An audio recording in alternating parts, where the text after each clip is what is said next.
I love being out bush, there's nothing better. It's just the place where I feel the most comfortable, I suppose. I could just sit there, relax for hours, just do nothing, just listen to the wind and the trees. I really think of it as like a recharge. Like I genuinely think I have a battery that I have to go home every now and then to recharge that battery, or else when I'm here I just crash. I just feel horrible. We are stuck in a really bad cycle of intergenerational trauma, which is horrible because I'd like to think that I'm a victim of it. The drugs, violence and alcohol, and I've seen it all. I don't think it's more about asserting ourselves and telling people what to do, it's more about doing it. Being the people that they think we can't be and proving everyone wrong. Culture is everything to us and our strength in culture, and like one of the main things I used to drum into young people's head is we are so unique, we are so strong, and it's our culture that makes us like that. And they've just got to realise that, and these young people to go back and explore or join in and be part of someone else's culture and just maintain that connection. That's so important. That's what makes us. We're nothing without our culture. I can't live in the city without going home and doing the things that I have to do at home. Be with my family, go fishing, go hunting, do all those things that we do down home, go bushwalking.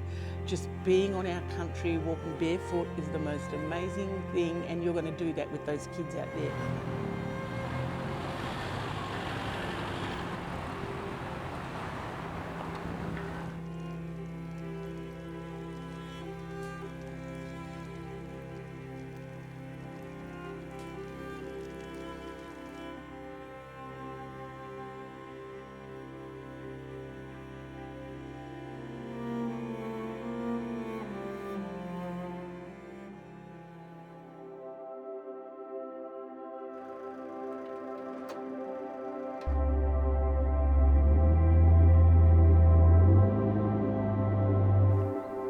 We're going to head out to Broad Arrow from Kalgoorlie, which is, I'd like to say 40 k's north. I feel privileged that I know so much about my country and about my own mob. A lot of people don't know things about their culture, and unfortunately they're never going to be able to find out because that's permanently gone. I guess with the students when they go home, it's finding out their foundations and grounding themselves again. Some of the mob weren't allowed to practice cultural activities, call it more disruption of the last 200 years. So to revive it, I feel is really important to the young people. Learn the old ways, but actually learn the modern ways as well. So if we can seamlessly merge between those two worlds, I think we'd be a powerful nation. Our generation is really writing the things that the generations before us did. And they worked really hard. You know, we're a lot more privileged than they were. I can go to uni, I can go do all this other stuff and enjoy life. But I feel like I kind of have to do it for them. You know, I have to follow on their legacy, and you can't just let it fade away. Now that we've closed the gap a little, there's still a job to be done, so we've got to keep on closing that gap. We always talk about the reason why we are in a position like we are, and particularly at Dandjoo, is because of the old people.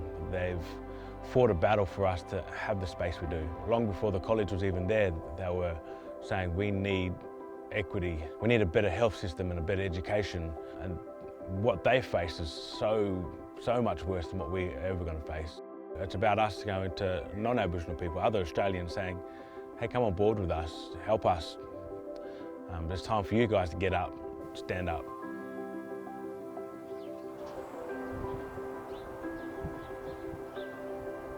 The students that don't come from this area or the areas that we visit, it shows them another style of culture, and that's the beauty of Australia. We've got so many diverse Aboriginal cultures. When we take another person off their country into this, or you know, we're in Kalgoorlie for instance, we're bringing other people here, and it just shows them another way of living, which is really special.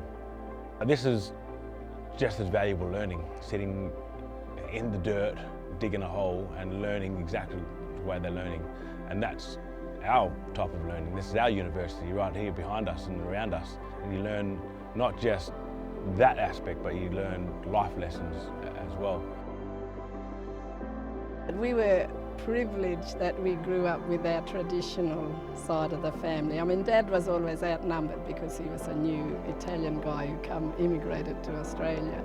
But so we spent a lot of our time with the mum's side, and she learned all the cultural side in the bush because we were born in the bush. This area, it's got heaps of honey ants, and we're always sure that we're going to find a nest. Margie and I, we like teaching people and showing people our side of the culture.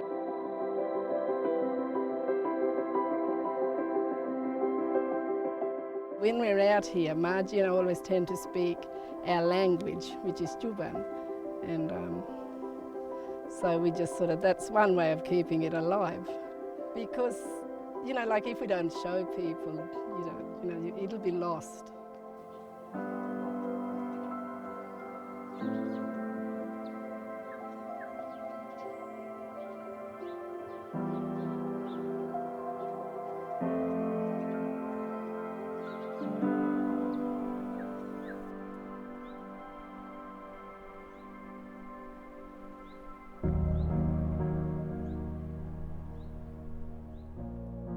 We were change makers in that era, and now we've set a path for these younger kids to take over. That's how I look at it.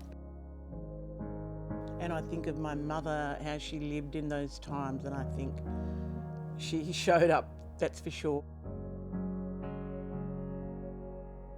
And the fact that we're now celebrated for everything, it's such an amazing feeling of pride, and I think Australia finally catching up to our unique culture and how amazing and beautiful our culture is, and seeing the positive sides of things, I just think that we're more celebrated now for that. And, even every year NAIDOC is celebrated by businesses, schools, everyone. We're going to have doctors and lawyers and politicians everywhere now. It's just exciting, it's great. I've lost a lot of people who were younger than me, who I didn't think deserved that, and it was purely because of the system. They got sucked into crimes and drugs and alcohol and violence and all those things, and it eventually took their lives. I just want to break the wheel and get everyone out of that system, everyone out of those downfalls. And the intergenerational trauma really is the biggest thing. People just can't recover, and they're stuck in a cycle of drinking and smoking and committing crimes and just sitting around doing nothing.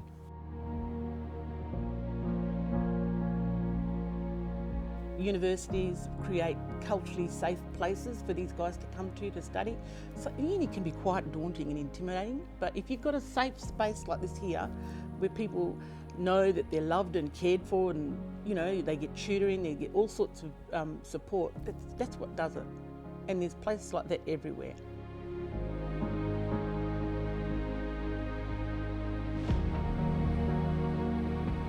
Just get up and do something. That's really all it is. If you do something, eventually it's all going to pay off. I just want to try and get to the best possible position where I can help as many people as possible. When I go home, they tell me how proud they are of me, and that's all I need. As long as I get, I'm reassured that I'm on the right track and I'm heading in the right direction, then that's all I need to know. I just keep going.